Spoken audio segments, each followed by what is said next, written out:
Yeah, great. Oliver Gavin, Keith Cornett with CorvetteBlogger.com. Hi. Well, big time during the off-season. You're shaking out a new chassis. You've got a paddle shift system, an upgraded steering wheel. What kind of seat time has it taken to really get used to these controls now?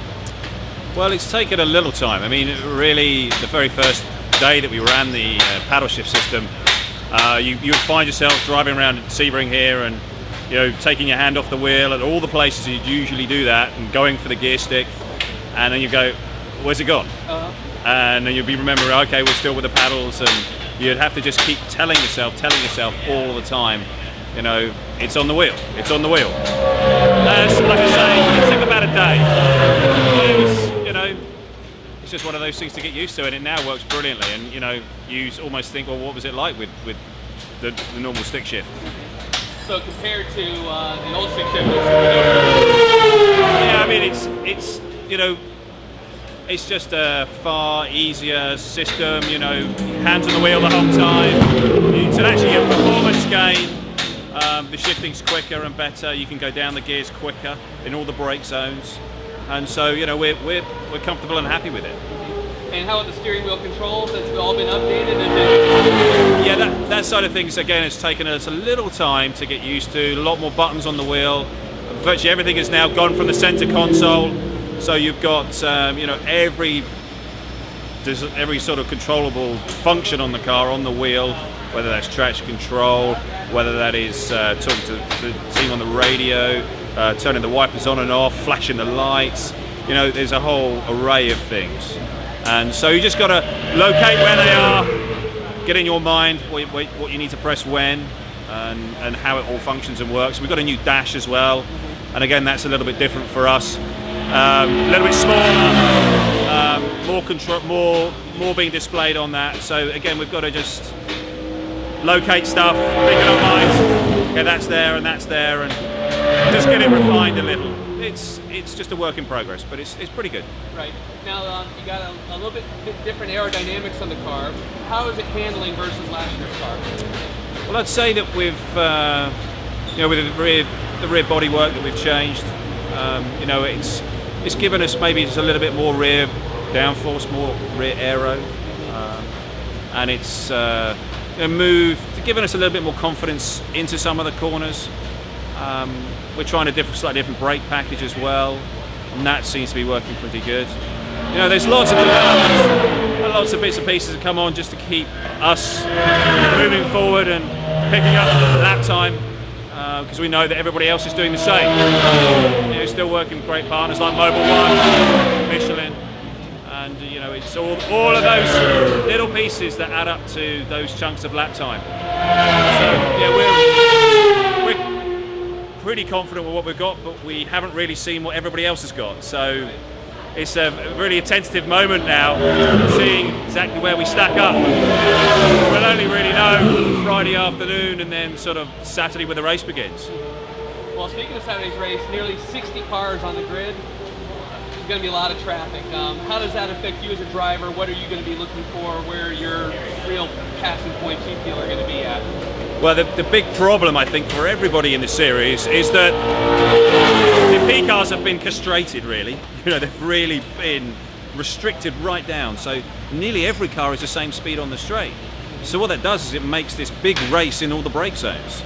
And so you've got to be really aware who's around you all the time. And when you're coming up to pass the car, you're having to just sneak by them on the straight, or just got to dive up the insider to go into the corner, and it's a lot of risk, and there's a lot of risk not only for yourself but for everybody else around you. So it's going to make for a challenging event. 56 cars here is a lot of cars on not so much tarmac. So and this track is tricky with a number of corners, surface changes, a lot of bumps, really unusual surfaces in some places, a lot of aggressive curbing. Sand on the track, say particularly at turns 7 and turns 10. So all of this is playing into, really, you've got to focus all the time. There's no time for rest, there's no time to relax. There's going to be people around you the whole time. That's going to be a real key thing about this race. And the people who win this race are the people who are out of the pits. They keep out of the pits as long as they possibly can. So they're only coming in for fuel and tyres. Fuel and tyres every time, change drivers. Nothing else. As soon as you have to come in and fix something, you're done.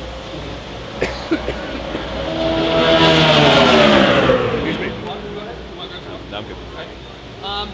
We understand that the cars are E10 as opposed to E85. Does that make any changes for you as a driver? Any impact for you as a driver running the E10? No, not really. Okay. So I'd rather sort of move over that one if we can. Okay.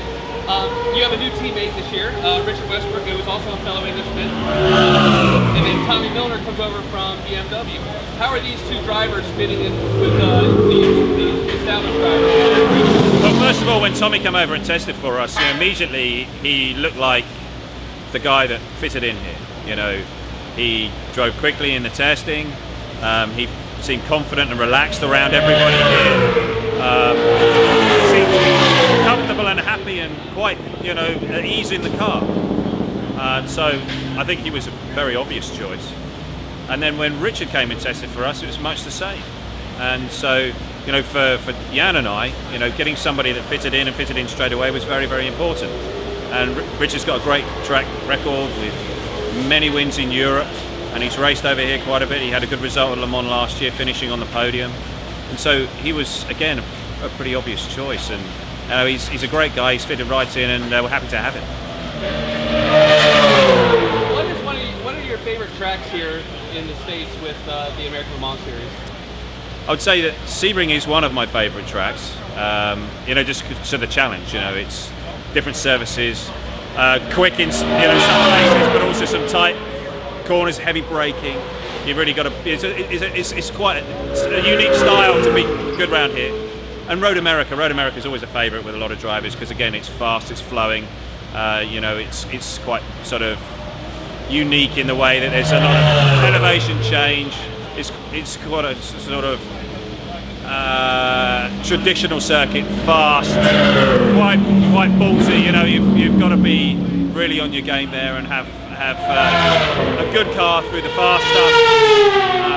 It's high speed, and so I think everybody seems to love Road America. That's one of my favourites. Well, in addition to your Corvette Racing duties, you're also going to be racing a Pratt & Miller Camaro for Banner Racing. Does the additional seat time, even though it's a Camaro versus the Corvette, does the additional seat time really keep you sharp? Yeah, I think so. I think it's a really good deal. I think it's something that every driver should be doing. They should be behind the wheel as much as they can. You know, working with different teams and trying to fine-tune their skills.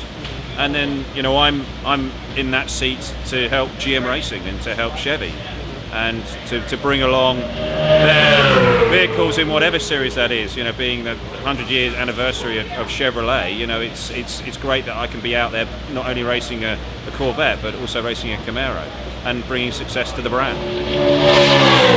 You've become quite known for your marathon running. What's the next event you've got coming up with that? Well, I was hoping to do the London Marathon this year, but unfortunately it clashes with Long Beach ALMS, and that is my day job. So I need to go and do that. And so at the moment I don't actually have a marathon booked, but I'm looking for one that fits in with the schedule. I'm still doing a lot of training, and Richard, in fact, will be running this year with the British Racing Drivers Club. A team of guys, and they're running for a cystic fibrosis charity, the CF Trust, and looking to raise money for that. So that's going to be a big push for Richard over the next month or so.